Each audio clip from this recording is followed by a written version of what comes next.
주께서 부활하신 부활주일에 우리 주님의 부활의 능력과 권세와 생명이 또 평강이 우리 모든 성도님들에게 임하시기를 바랍니다. 주님은 부활하셨습니다. 우리가 부활하신 주님을 믿게 되면 그 부활이 우리의 부활이 되는 줄로 믿으시길 바랍니다. 그리고 그 부활에 참여한 하나님의 백성은 어떻게 살아가야 될 것인가 하는 것을 생각하시고 우리의 남은 세계는 부활 생명을 소유한 하나님의 자녀로서 살아갈 수 있기를 바랍니다. 제가 밖에서 걸어가는데 어떤 형제가 다가와서 목사님 상담할 것이 있습니다. 그렇게 얘기를 해서 굉장히 심각한 표정으로 얘기를 해가지고 무슨 상담인가요? 하고 물으니까 목사님, 저는 사람이 죽는 것은 믿어집니다. 그런데 사람이 살아났다는 것은 믿어지지 않습니다. 그럼 죽는 것까지는 믿어지는데 살아나는 것은 믿어지지 않는다는 겁니다. 그래서 제가 뭐라 했냐면 그 안 믿어지는 것, 예수님이 다시 살아나셨다는 그 내용을 안 믿어지는 그것을 믿는 것이 믿음입니다 라고 얘기를 했습니다. 믿음은 안 믿어지는 것인데 우리의 이성과 우리의 사고로 안 믿어지는데 하나님이 하셨다고, 하나님이 이렇게 일을 하셨다라고 하시니까 하나님이 하셨으니 믿을 수 있네. 그리고 믿는 것이 믿음입니다. 믿음이 우리들의 이성으로 생각해 가지고 이해가 되고 받아들여지고 그래야 믿어지는 것이 아니죠. 우리가 하나님 천지 만물을 만드신 거 본 적이 없습니다. 그런데 믿죠. 그리고 예수님이 동정녀를 통해 태어났다는 거 본 적이 없어요. 그 안에 신성과 인성이 같이 있다. 이해가 안 돼요. 이거 생각하면 골치 아픕니다. 그런데 하나님이 그렇게 말씀하시니까 믿자. 그리고 예수님이 부활하셨다. 부활을 본 사람은 한 사람도 없습니다. 성경에도 부활하는 상황을 묘사해 놓지를 않았어요. 그런데 예수님이 역사 속에 실제로 부활하셨다. 예수님 부활은 역사적인 실제 사실이다 라고 말씀하시니까 성경이 말씀하는데 믿자. 그래서 믿는 겁니다. 그리고 예수님을 믿으면 우리도 예수님과 함께 예수가 부활한 그 부활 생명에 참여하게 된다 라고 말씀하니까 하나님이 말씀하시니까 그대로 될 줄로 믿습니다 하고 믿는 것이 믿음입니다. 이런 믿음을 갖게 되기를 바랍니다. 우리가 아무리 머리가 좋고 아무리 지식이 많고 아무리 과학이 발달하고 아무리 생각을 많이 해도 우리 별나라에 우리 생각이 가지를 못해. 우리 지식이 별나라 달나라 해나라 왔다 갔다 하지 뭐합니다. 그런 것도 하나 모르는, 가지를 못하고 발견을 못하고 깨닫지를 못하는데 온 우주보다 크신 하나님을 어떻게 우리들이 알고 볼 수가 있고 또 그분에 대해 다 이해를 하겠습니까? 그저 하나님이 이렇게 말씀하시니 그렇게 되실 줄로 믿습니다 하는 이런 믿음을 갖기를 바랍니다.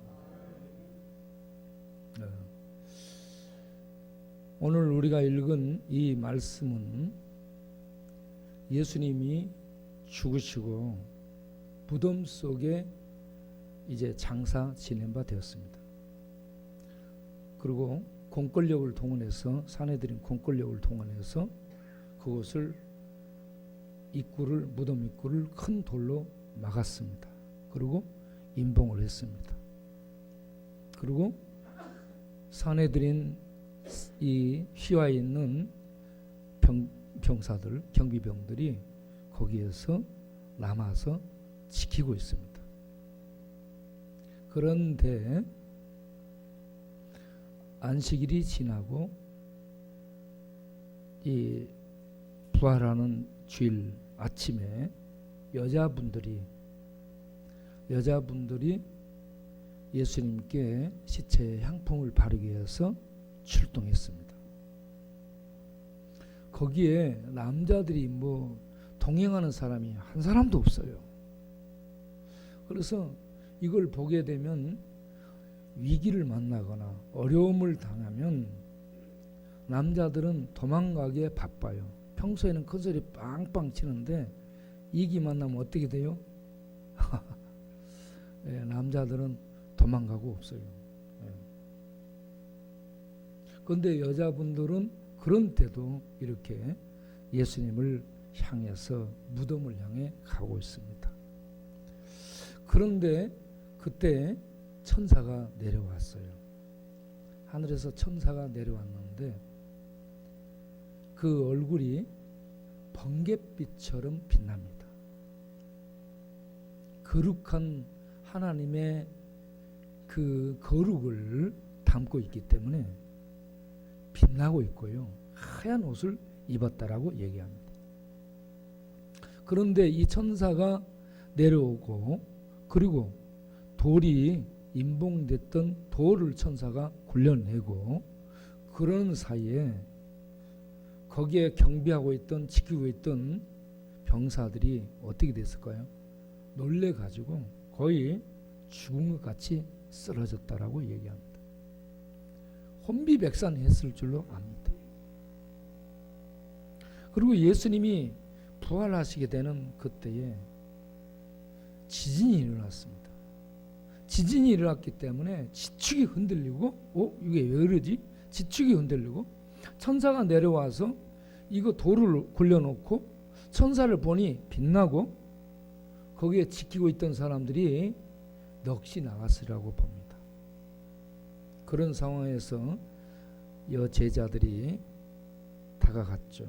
그랬더니 천사가 이 여자들을 맞이하죠.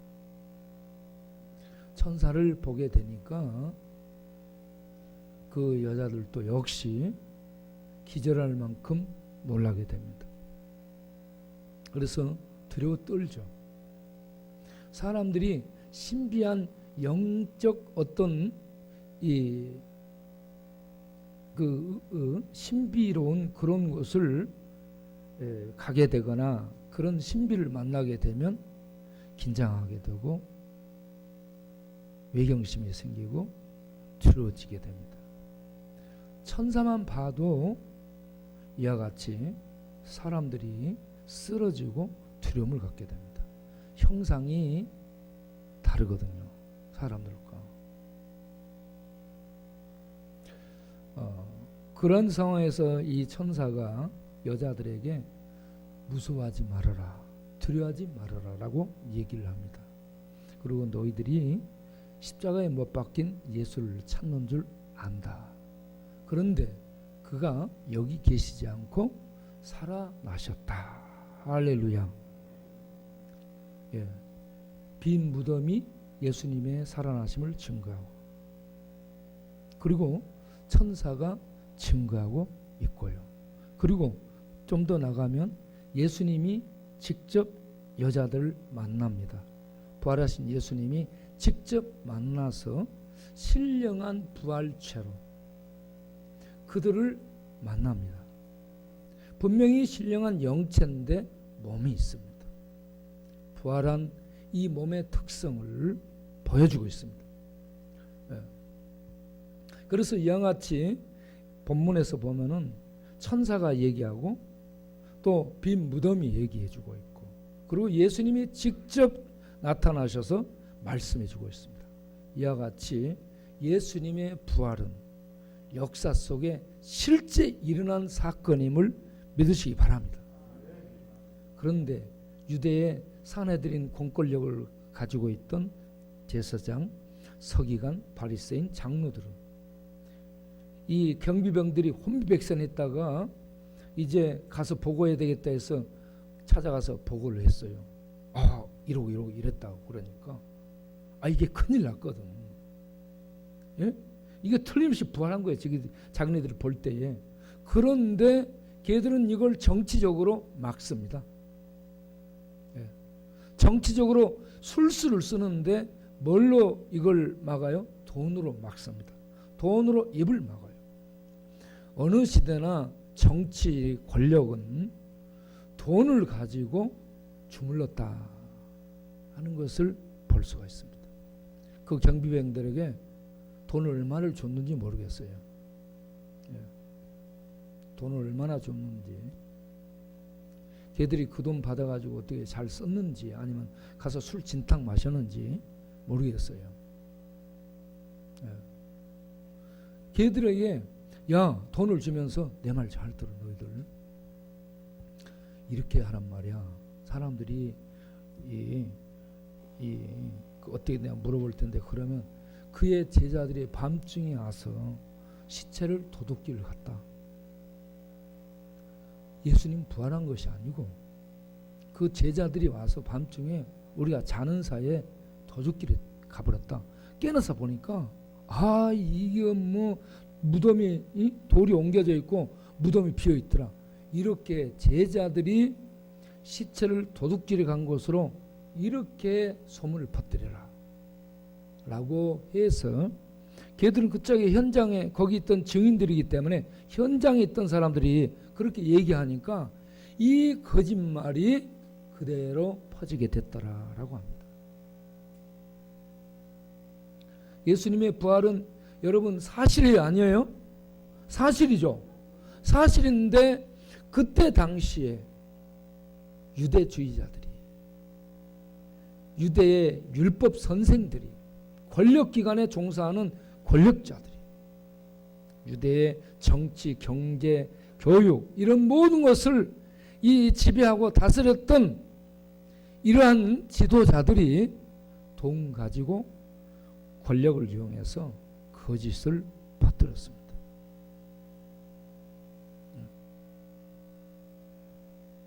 예수님의 부활은 사실이 아니다.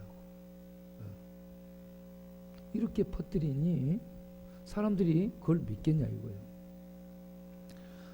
제자들이 만나서, 예수님 만나서 예수님, 그리고 실제로 본 예수님을 전해. 그런데 한쪽에서는 쟤들이 훔쳐가가지고 쇼하네, 이런 식으로 웅성웅성 이게 퍼지니 이게 얼마나 예수님의 실제 이 부활을 증거하는 것이 얼마나 어려웠겠어요. 그래서 1세기에 최고의 주제가 뭐냐? 예수는 그리스도가 맞는가? 예수는 하나님의 아들이 맞는가? 예수 부활은 사실인가? 이게 진리인데 이 진리가 믿어지지 않았다는 얘기입니다. 그런데 이 진리를 전하도록 그러한 거짓이 퍼뜨려지고 죄의 교만이 꽉 차 있고 죄의 어둠이 커튼으로 사람들의 영혼을 덮고 있는 이 세상에 이 사실 하나님의 진리를 전해야 되는 그러한 전달자들로 제자들이 부름을 받습니다. 제자들이 부름을 받아요. 마태복음 4장 17절에 예수님이 공생에 시작하면서 40일 금식기도 후에 회개하라, 천국이 가까이 왔느니라. 그리고 그 말씀을 전파하며 그 말씀을 전할 일꾼들을 뽑는데 마태복음 4장 19절에 제자들을 부르며 뭐라고 얘기하냐? 내가 너희를 사람 낚는 어부가 되게 하리라. 사람을 낚는 어부로 만들어 주겠다라고 했습니다. 만들겠다. 그래서 3년 동안 다니면서 교육시키고 어떻게 해야 되는 것을 가르치고 훈련시킵니다. 그리고 내용들도 줍니다. 그런데 예수님이 못 박히고 죽게 되니까 전부 도망가서 문 닫고 밖에 나오지도 않아요. 사람 낚는 어부? 사람 낚는 어부에 지금 얘들이 숨어있는 강아지예요 지금. 그렇죠? 사람 낚는 어부 아니에요. 다 배웠어. 현장 다 봤어. 능력 경험했어. 이런저런 하나님에 대한 많은 공부들을 직접 하나님에 의해서 배웠어요. 그런데 그들은 지금 가서 문 닫고 나오지도 않아요. 그리고 용감한 여성 동무들이 가서 무덤이 비어있고 천사가 내려와서 예수 부활을 증거했고 우리가 예수님 만났다. 사실이야. 하면서 제자들에게 전해도 제자들이 믿지를 않았습니다. 믿지를 않았어요. 그러한 제자들을 향해 오늘 우리가 두 번 이 부활 상황과 함께 강조되고 있는 반복되는 말씀을 볼 수 있는데 그게 뭐냐? 7절에 천사가 먼저 얘기하죠. 너희보다 먼저 갈릴리로 가시나니 거기서 너희가 배우리라 하라. 예수님이 부활하신 다음에 갈릴리로 가신답니다. 예수님이 예루살렘에 죽었습니다. 그러면 제자들을 예루살렘에 만나면 되잖아요. 아니 예루살렘에서 왜 갈릴리까지 가야 돼? 갈릴리까지 123km 되는데 거기를 걸어가면은 37시간 정도 걸린다고 그래요. 예.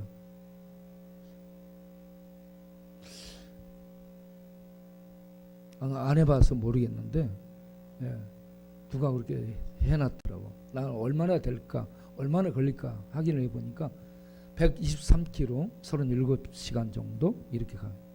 그리고 갈릴리 가버나움에서 나사렛까지 약 9시간 정도 걸리는 것으로 나오고 있습니다. 어쨌든 이 예루살렘에서 죽으셨고요. 예루살렘의 제자들 만나서 야 아무 데서나 교육하면 되잖아요. 야 너희들 내가 얘기했지 이렇게 하면 되는데 갈릴리에서 만나겠다라고 얘기해요. 그런데 그걸 천사가 전할 뿐만 아니라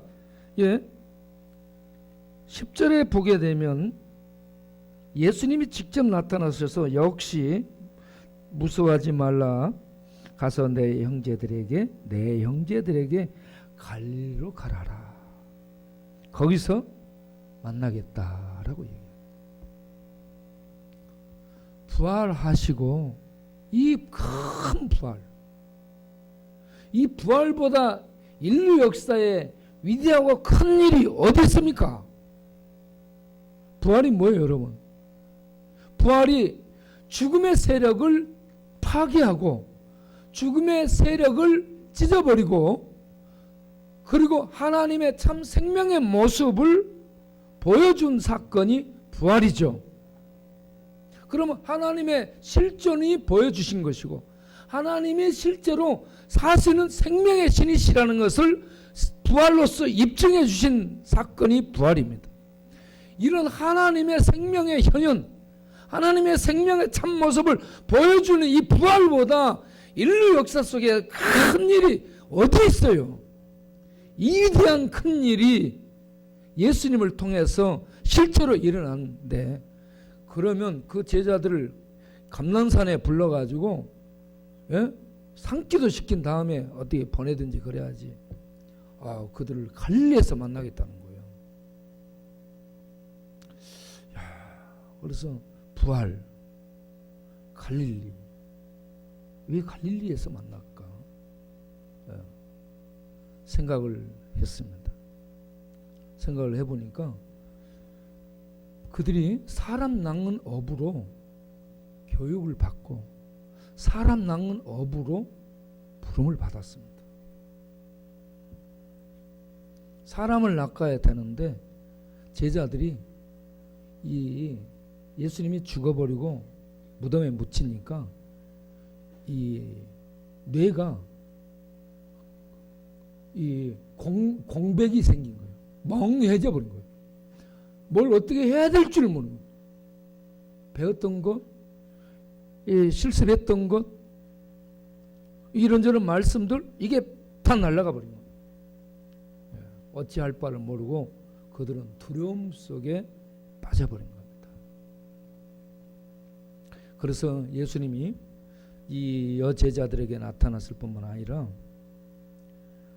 안식 후 첫날에 제자들에게 나타나고 도마가 없는 상황에 나타나고 그 다음에 8일 다음에 도마가 있는 날에 나타나고 그러고 나서 이 갈릴리에서 이 제자들을 다시 만나게 되죠.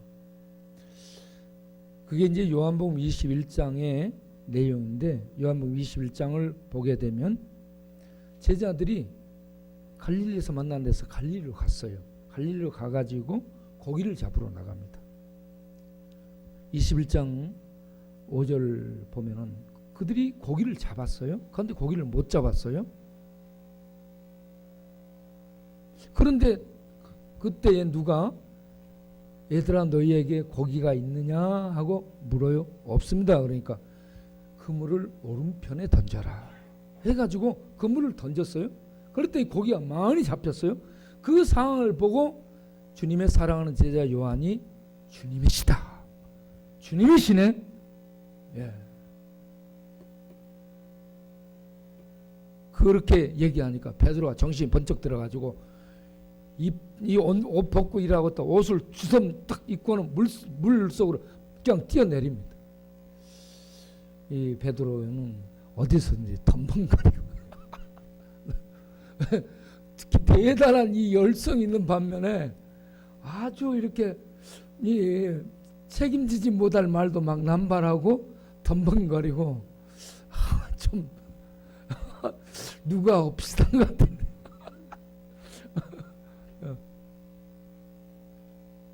그렇게 해서 제자들에게 고기를 구워서 주면서 포도주 대신에 고기를 주면서 제자들을 불러놓고 거기서 똑같이 베드로에게 얘기하지만 모든 제자에게 똑같이 얘기합니다. 네가 나를 사랑하느냐 하면서 3번 묻고 그가 주님을 부인한 그 죄책감, 그 자괴감, 나 같은 것 주님 앞에 큰 소리 쳐놓고 그렇게 주님을 배반하고 저주하고 맹세하고 부인한 이게 네가 남자냐? 너는 가서 죽어야 돼. 지금 이 베드로가 남 안 보는 데 가서요 벽에다 박치기를 여러 번 했을 거예요. 예? 벽에다가 박으면서 야 네가 남자냐? 너 죽어라. 너 죄자라. 예? 너는 차라리 물에 빠져 죽어야 돼. 그러면서요 말을 많이 했을 거예요. 수없이 그 얘기를 했을 겁니다. 다른 제자들도 똑같이 주님이 잡힐 때 도망갔기 때문에 예? 말을 못하고 있는 거예요. 지금 다 그 똑같은 그런 상황이에요. 지금. 그래서 주님이 그들에게 그걸 회복시켜 줍니다. 너희들 내 양을 먹이라. 내 양을 치라. 그러면서 베드로에게 하지만 그들이 다 듣습니다. 그래서 그들은 양을 치는 목자로 다시 바닷가에서 처음 부름을 받았던 바닷가에서 사명을 받게 됩니다. 마태복음 28장 19절 20절을 보게 되면 너희는 가라 모든 족속에 가서 아버지 아들과 성령 이름으로 세례를 주고 내가 너희에게 분부한 모든 걸 가르쳐 지키게 하라. 모든 족속에게 가서 복음을 전하라 라고 얘기합니다. 자 여기에서 복음을 전할 내용 목양을 할 내용 이게 뭡니까? 예? 그들이 교육을 받았었지만 예수님이 죽으시고 부활한 예수님이 고난당하시고 죽으시고 무덤에 묻혔다가 부활하시고 살아나신 이 실제의 내용은 전에 없었습니다. 그래서 그들에게 복음을 전파할 실제의 내용 실제의 무기 고기를 잡으려면 그물이 있어야 되고 고기를 낚으러 가려면 낚시 바늘하고 미끼가 있어야 됩니다. 그런데 복음을 전하라 사명만 받았는데 복음을 전할 내용이 뭐야? 내용이 예수는 그리스도요. 예수는 하나님의 아들이시오. 예수는 하나님의 아들 그리스도로서 우리들의 죄를 짊어지고 십자가에서 죽으셨고 그리고 구원을 이루셨고 그리고 사망의 세력을 깨고 죄를 찢으시고 그리고 다시 부활하셨다. 우리가 그것의 증인이다. 그 모든 현장 우리가 봤다. 거기에 있었다. 그 생명을 받고 만졌고 우리는 눈으로 확인했다.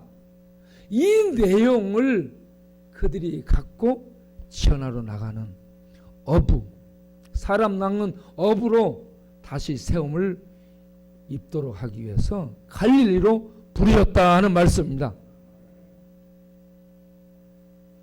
예레미야 16장 16절을 보게 되면 이스라엘 백성들이 이제 잘못했을 때 그들을 먼 데서 낚시꾼을 불러서 잡아가도록 하겠다라고 했습니다.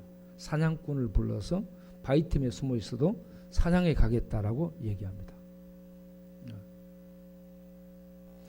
그게 북방에서 그들이 전부 잡혀가죠. 갈릴리가 이스라엘의 북방인데 그 북방에서 그들이 전부 잡혀가요. 외국의 세력들에 의해서 낚시에 코앞게 가지고 그들이 전부 갈릴리에서 북방에서 잡혀가.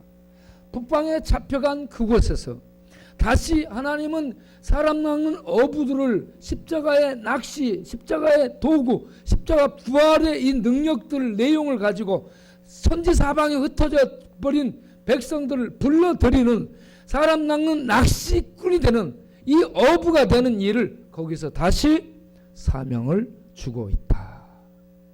낚시로 잡혀간 자들을 다시 낚시로 불러내는, 사람들을 낚아내는 이 일을 하는 이 일꾼들이 바로 제자요 어부들이다.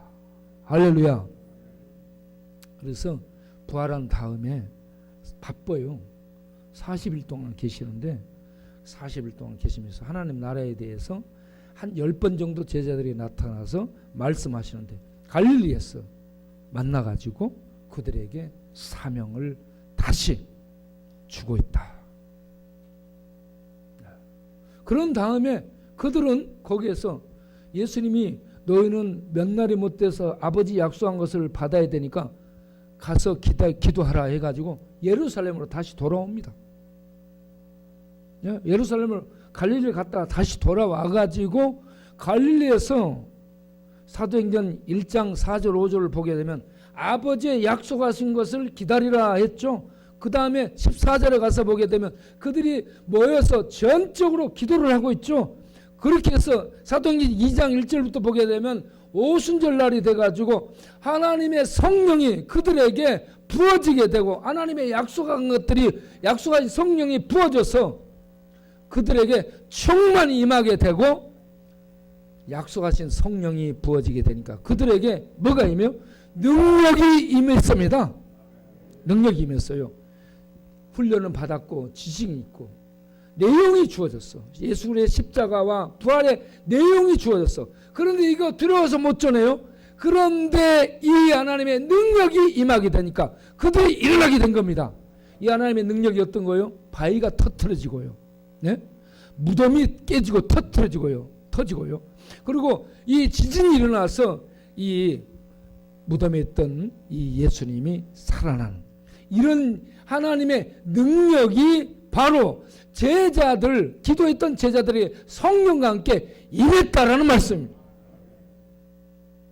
사단의 세력을 무너뜨리고 죄의 세력을 찢으시며 죽음의 세력을 파괴하고 닫혀있던 무덤의 문을 열어서 죽은 자를 일으키는 이 하나님의 능력이 기도했던 이 제자들에게 성령의 능력, 성령이 역사함과 동시에 그 능력이 임하게 되었더라. 그래서 그들은 이제 이 도망갔던 그 권력, 그 유대인들을 향해서 베드로가 담대히 일어나서 여러분 부형들이여 내 말을 들으소서. 이들이 술 취한 것이 아니오. 지금 오후 3시인데 이들이 멀쩡합니다 하면서 내 말을 들으세요 하면서 너희들이 십자가 못 박아 죽인 예수가 바로 하나님이 보낸 그리스도다 하면서 증거를 하게 됩니다. 그런데 이게요, 못 배웠던 학문이 없던 베드로가 놀라운 이 이 웅변수를 수사학을 구사하면서 이 말씀을 증거하니까 거기 있는 사람들이 다 놀라는데, 놀라운 것은 그가 전한 말씀에 의해서 사람들의 영혼 속에 진리가 비춰져서 예수가 그리스도로 인식되고 사람들이 가슴을 치면서 어찌할꼬라고 탄식을 하게 됩니다. 그때 베드로가 너희가 회개하라, 예수 이름으로 세례를 받으라, 그러면 성령을 선물로 받으리라, 이러면서 말씀을 담대히 증거하게 되는 걸 보게 됩니다. 그렇게 해서 예수님이 제자들을 불러서 마침내 사람 낚는 업으로 만드시고야 마는 하나님의 집요함을 보게 됩니다. 우리들이 예수님을 믿게 되는 거 하나님의 은혜입니다. 예수님 믿고 부활에 참여한 거 놀라운 생명을 소유한 그러한 하늘에 들어간 자가 되었습니다.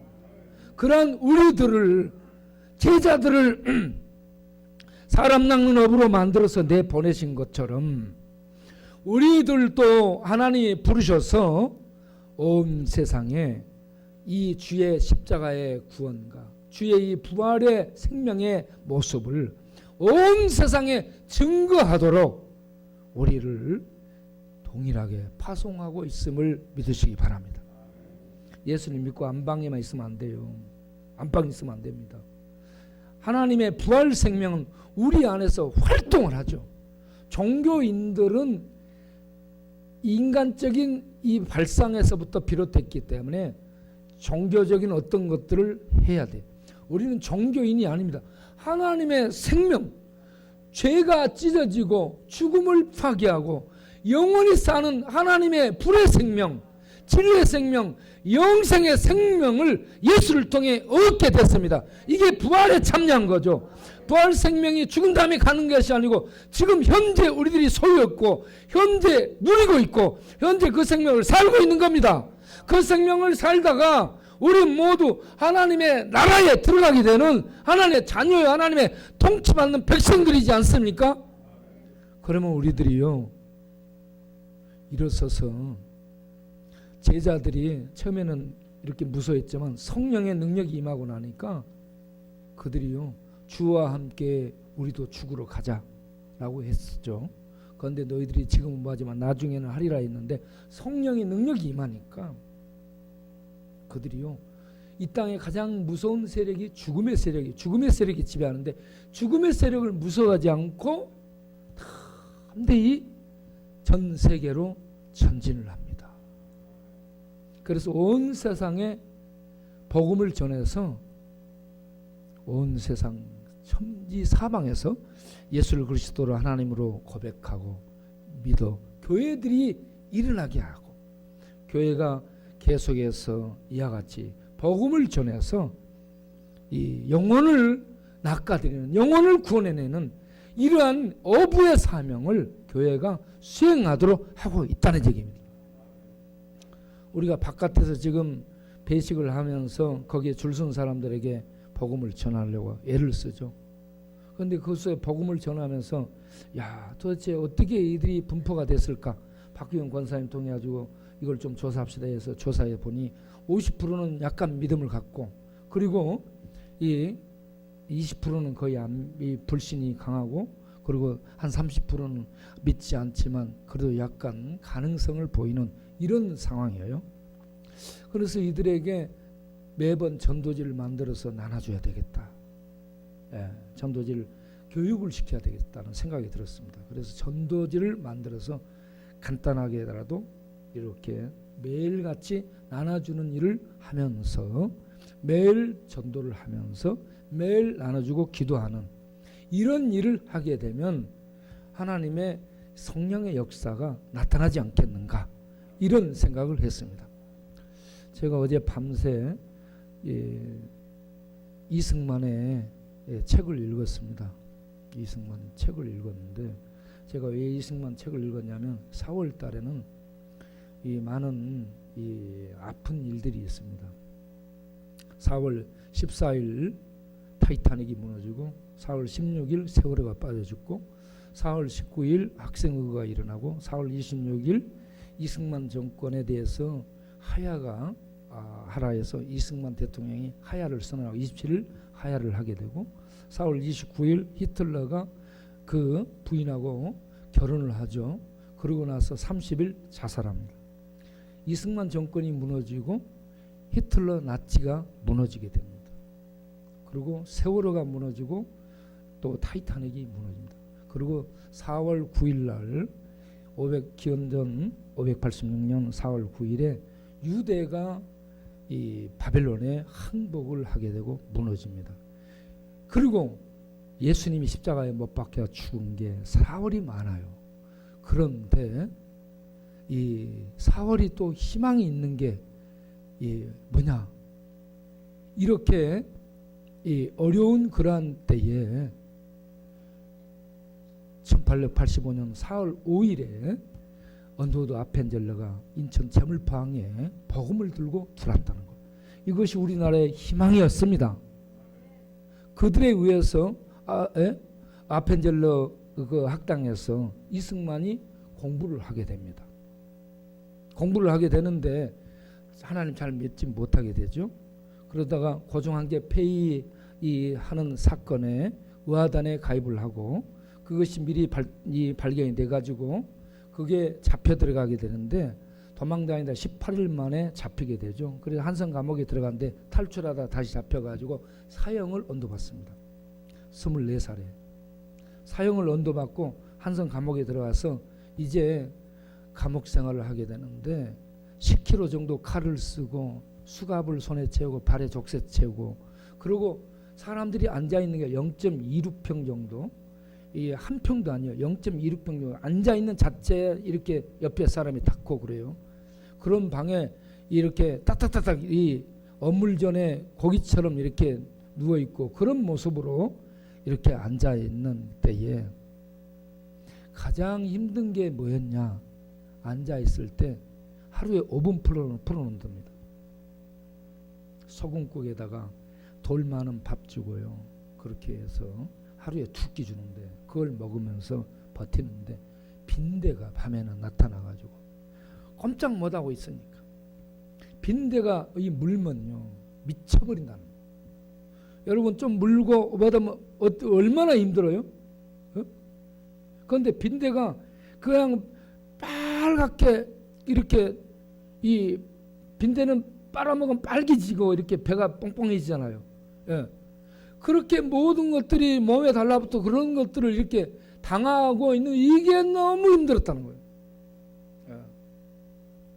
그런데 이승만은 새 젓가락 인도로 지진받고 잡혀가지고 줄이 틀림 당하고 그리고 팔 거꾸로 꺾어서 매달림 당하고 그리고 무엇보다 이렇게 묶어가지고 손 사이에 이 젓가락을 넣어서요 나무 젓가락을 넣어서 이걸 돌리니까 이것이 휘어지고 그러면서 이 상처를 입은 게 40년 정도까지 글 쓰는데 지장을 받았다. 자다가도 70년 뒤에도 77살에도 자면서 한성 감옥에 꿈을 꾸는 그 트라우마를 견뎌했다라고 써 있습니다. 그러한 한성 감옥에서 고난 고통 속에 울어도 안 되고 몸부림쳐도 안 되고 도망가도 안 되고 피할 수 없는 상황에서 하나님을 찾습니다. 거기서 하나님 찾아요. 그래가지고 선교사를 통해서 신약 성경을 보내달라요. 성경을 읽게 되고 거기서 성경 읽고 기도하고 그리고 많은 책들을 보고 그래가지고 예수님을 믿게 됩니다. 예수님 믿고 나서 한성 감옥에서 중요한 사람들을 40명 정도를 전도합니다. 이상재, 이준 열사, 또 김정식 이런 사람들을 전도를 해가지고 이들이 나중에 큰 이런 도움을 주는 일꾼들이 되죠. 이준 열사 알죠? 월남 이상재 알죠? 전부 한성 감옥에서 이승만이 전도한 사람들입니다. 그런데 전도를 그렇게 열심히 했을 뿐만 아니라 1902년 이 한국의 가을에 9월부터 콜레라가 그렇게 유행했답니다. 그래서 그가 기록을 해놨는데 하루에 17명이 감옥에서 죽어나갔다. 콜레라, 고열, 복통 그리고 또 설사 그리고 근육 경련 이런 것들이 일어나는데 이렇게 죽어나가는 그런 모습을 보고 이제 이승만이 무기 받고 그리고 10년으로 떨어지게 됩니다. 백방으로 사람들이 노력을 해가지고 그런 상태에서 자유로운 몸이 돼가지고요. 이제 그 콜레라에 걸려서 죽어가는 사람들 찾아다니면서 만져주고 그리고 붙들어주고 그리고 죽어가는 그들에게 복음을 전하고 있더라고요. 나는 여기서 예수 믿는 부활에 참여한 사람들의 이 어부된 모습을 그 안에서 봤어요. 내가 그래서 이 책들을 읽으면서 야, 이 이승만이 어부였네. 예수님을 만나서 그 안에서 복음을 전하고 그리고 열심히 공부하고 준비하고 그리고 그 안에서 예배를 드리기 시작해요.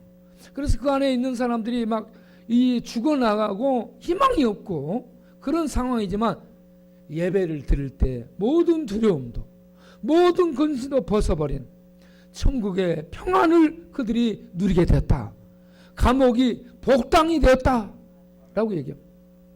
그가 5년 7개월 정도 감옥에 있으면서 공부해가지고 그 감옥을 나오게 되고 미국으로 이제 한국 대표로 미국에 도움을 요청해서 가게 되는데 그가 뭐라고 했냐면 한성 대학을 졸업했다라고 얘기해요. 한성 감옥이 한성 대학이었어요. 여러분 어떤 고난의 현장에 떨어져 있습니까?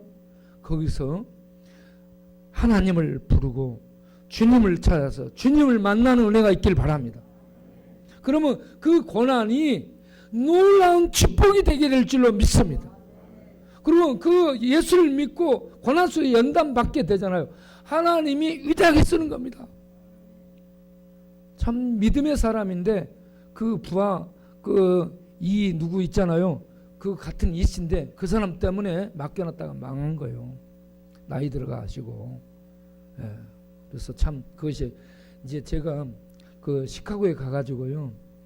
이승만 대통령이 나왔던 그 교회를 가서 설교를 한 적이 있습니다. 약간 무거운 분위기예요. 나무로 됐는데 이 불빛이 높이 있고 어두운 조명이 나서 무겁고 어둡침침한 그런 곳인데 야, 이승만 하면서 생각하고 제가 들어와서 이 책 저책을 조금 봤습니다. 어쨌든 이승만의 이 모든 이 부분은 예수님을 한성 감옥에서 만나면서부터 깨어났습니다. 제가 이 얘기하려고요. 그래서 거기서 깨어난 그가 복음을 전했고요. 어려움에 빠진 사람들을 돕고 가르쳤고요. 나라의 미래를 위해서 준비를 했다는 얘기입니다. 우리 여기에 있는 우리 성도님들 부활하신 예수를 만나시기 바랍니다. 부활의 생명에 참여하는 축복을 누리시길 바랍니다. 부활 생명이 내 안에 약동하면 하나님에 대해서 공부하시고 성경 읽고 기도하고 늘 알아가는 열심이 있기를 바랍니다. 그리고 하나님의 은혜와 능력을 받아서 우리의 남은 생애를 하나님의 영광을 위해서 이 하나님이 기뻐하는 그 일을 하기 위해서 일어나서 그 일을 하다가 하나님 나라에 갈 수 있도록 그렇게 살아야 되지 않겠습니까? 부활에 참여하시고 하나님 사람 낚는 업으로 부름받아서 우리의 남은 생애를 살아갈 수 있기를 바랍니다. 하나님의 부활 생명이 성령의 능력이 우리 모두와 함께 하시길 바랍니다. 기도하겠습니다. 하나님 여기에 모인 이들이 이거 바깥에서 유튜브로 예배드리는 모든 심령들이 부활하신 예수님 만나 부활 생명을 소유하고 부활 생명의 능력 속에서 죽어도 죽지 않는 부활 생명의 능력 안에서 성령에 부어주시는 하나님의 놀라운 권능을 힘입어 남은 생에 죄와 싸우고 사탄과 싸우고 세상과 싸우고 악의 영들을 그 무리들과 싸우면서 죽어가는 영혼들을 구원해내고 어려움에 처한 자들을 돕고 지원해주고 격려해주면서 하나님의 선한 사랑을 실천하는 그러한 용사들로 살아갈 수 있도록 주여 역사하여 주시옵소서. 예수님 이름으로 기도합나이다. 아멘. 이제 학습을 받도록 하겠습니다. 네 분이 학습을 준비한 것으로 아는데 한 분이 안 오셔서 세 분에 대해서만 학습을 하도록 하겠습니다. 학습받을 분들 일어서시기 바랍니다. 김상태, 김수진, 김유순 세 분 일어서시기 바랍니다. 자, 여러분은 오른손을 드세요. 오른손, 오른손을 드시고